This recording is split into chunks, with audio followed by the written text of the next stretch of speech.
లాటరీలో 25 కోట్లు పొందిన వ్యక్తి చిరుద్యోగి. కేరళ రాష్ట్ర లాటరీల శాఖ నిర్వహించే ఓణం బంపర్ లాటరీలో 25 కోట్లు పొందిన వ్యక్తి ఓ పెయింట్ల దుకాణంలో చిరుద్యోగిగా తేలింది. 12 ఏళ్లుగా అందులో పనిచేస్తున్న శరత్ నాయర్ అలప్పుజలోని తురవూర్.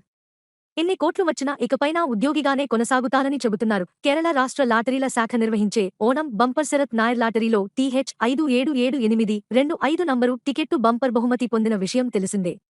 ఇది కొన్నది శరత్ అని సోమవారం బయటపడింది. నేను లాటరీ టికెట్లు అరుదుగా కొంటుంటాను. మెగా బంపర్ లాటరీ కోసం టికెట్ కొనడం ఇదే మొదటిసారి. ఈ వార్త నిజమో కాదో తెలుసుకోవడానికి 1కి 2 సార్లు నంబరు సరిచూసుకున్నాను. అదృష్టం ఇలా వరుస్తుందని ఇప్పటికీ నమ్మలేకపోతున్నాను. ఎస్బీఐ స్థానిక శాఖలో టికెట్ సమర్పించాను అంటూ నాయర్ ఆనందం వ్యక్తం చేశారు. డబ్బుతో ఏం చేయాలనేది ఇంకా ఆలోచించుకోలేదని, అప్పులు తీర్చేసి కుటుంబంతో చర్చిస్తానని తెలిపారు. 30% ఆదాయపు పన్ను, ఏజెంట్ కమిషన్, సుమారు 2.5 కోట్లు, పోగా సుమారు 15.75 కోట్ల నగదు శరత్కు అందే అవకాశం ఉంది.